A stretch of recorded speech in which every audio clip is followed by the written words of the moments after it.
Hello guys, welcome to my channel. Good morning everyone. आज सकाळचा mood थोडा वेगळाच आहे कारण आज आहे माझा बर्थडे. आज उठताना मनात एक वेगळीच एक्साइटमेंट होती. गाईज, आजचा सर्वात क्यूट बर्थडे सरप्राईज मला आता मिळाला आणि हे खूप रिअर आहे माझ्यासाठी.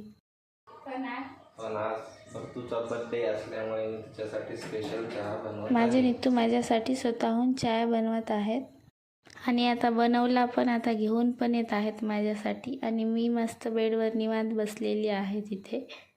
आणि माझी एक्साइटमेंट बघा चहासाठी. विश पण केलं मला. किती छान. वाव. बड्डे गर्लसाठी स्पेशल टी हे खरंच खूप स्पेशल आहे. चाय खूप छान झाला आहे. Thank you so much Neetu. दोघांनी पण चाय एन्जॉय केला आणि मला मोबाईलवर खूप बड्डेचे मेसेज येत होते, तर मी थोडेफार रिप्लाय दिले सगळ्यांना. आणि तुम्हाला अंधार खूप दिसत असेल व्हिडिओमध्ये, तर आमच्या साईडची लाईट गेली होती त्याच्यामुळे दिसत आहे. आता घरातील क्लिनिंग सुरू करूया. बड्डे असला तरी घरातली कामे वगैरे काही स्किप होत नाहीत. चला असो, पण दरवर्षी बर्थडे येतो, पण प्रत्येक वेळी फिलिंग वेगळी असते ना. आज मी ऑफिशियली 1 वर्षांनी मोठी झाले आहे, पण खरं सांगायचं म्हणलं तर मला वाटत आहे मी 1 वर्षाने मॅच्युअर झाले आहे. पण यावर्षी स्वतःला मी एक प्रॉमिस करणार. मी अजून मेहनत करणार, अजून ग्रो होणार आणि माझी यूट्यूब फॅमिली मोठी करणार.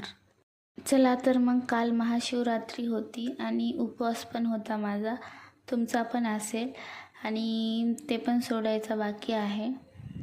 आधी थोडंसं ऑइल लावून घेते केसांना. हेअर वॉश करायचे होते त्याच्यामुळे. आणि तुम्ही पण ऑइल लावूनच हेअर वॉश करत जा. आणि हे बघा, पुदिना किती छान आला आहे. आणि नंतर केली भरलेल्या वांग्याची भाजी आणि चपाती. आता तर दिली नाही मी तुम्हाला रेसिपी भरीव वांग्याच्या भाजीची, आता नंतरच्या व्हिडिओमध्ये देते. आता किचन वटा साफ करत आहे आणि दुसरे पण कामं बाकी आहेत. फरशी, भांडे तर बेसिनमध्येच घासते मी, लवकर होतात. आणि आता ते सध्याला ब्लॉक आहे, तर त्याच्यामुळं मला आता दुसरीकडेच घासावं लागतील भांडे. आणि आता फरशी वगैरे घेते लवकर पुसून. आणि तुम्हाला पण माझ्यासारखी सवय आहे का सगळे कामं करूनच आंघोळ करायची? कमेंटमध्ये सांगा. आणि फरशी पण मला दररोजच साफ करायची असती. चला तर मग, आता आंघोळ वगैरे झाली, आता लगेच पूजा करते. आणि पूजेसाठी माझ्याकडे फुलं वगैरे नव्हते आणि आणायसाठी पण घरी कोणीच नव्हतं, त्याच्यामुळं आहे तशीच केली पूजा मी.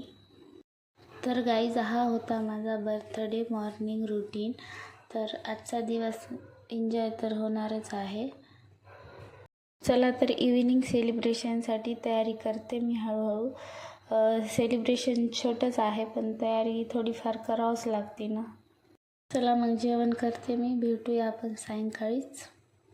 तर माझ्या फ्रेंड पण येणार आहेत बड्डेला.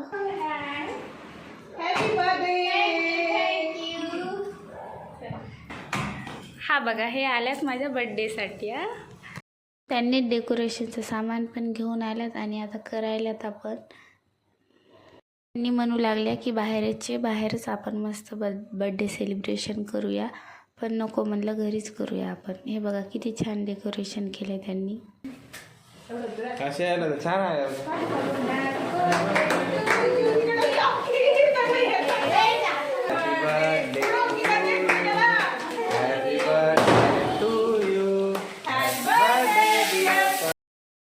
आणि बघा, आता यांचं हे सेलिब्रेशन छान पण वाटत होतं. सगळे आले बनून माझ्या बड्डेला आणि एन्जॉय पण खूप केला.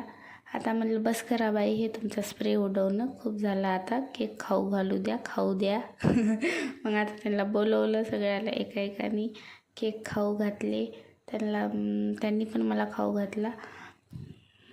नीतू तर खूपच लाजत होते यायला, पण एका साईडला उभे होते त्यांनी. या म्हणलं, आता खा म्हणलं केक आणि खाऊ पण घाला. आले, मग खाऊ घातला त्यांनी पण मला, आणि आहे हातात तेवढा पण खाऊ घातला एकदाच. खूप साऱ्या फोटो पण क्लिक केल्या आणि नीतूचे अंकल आंटी पण आलते आणि त्यांनी पण केक आणला, हार आणला. तर त्यांना मी म्हणू लागले, कशाला एवढं तुम्ही आणल्या उगं, आहे इथं केक पण आहे, हार पण आहे. आणि हे माझ्या फ्रेंडची फ्रेंड आहे, तर आता ती माझी फ्रेंडच झालेली आहे. आणि हे आमचे चिंगू मुंगू बच्चा पार्टी यांनी तर जास्तच खाऊ घालत होते केक. त्यांना म्हणलं कमी घाला थोडासा. आणि हे मॅडम आल्या लास्टला आणि 2-3 फोटो काढल्या आणि पूर्ण माझ्या फेसला केक लावला, केसांना फेसला केक लावला आणि पूर्ण मला भरूनच टाकलं. चला असो, पण खूप छान वाटलं. सगळे आले आणि छान माझा छोटासा बड्डे सेलिब्रेशन झाला. खूप छान वाटलं. आज होता सोमवार, त्याच्यामुळं त्यांना काही जेवायला पण जमत नव्हतं आणि थोडासा नाश्ता केला त्यांनी सगळ्यांनी. जर तुम्हाला माझा बर्थडे ब्लॉग आवडला असेल तर लाईक, कमेंट आणि सबस्क्राईब नक्की करा. सगळे गेले आता, आम्ही आणि आमचं पण जेवण राहिले आता, तर आम्ही जेवण करून घेता. तोपर्यंत बाय, टेक केअर, काळजी घ्या.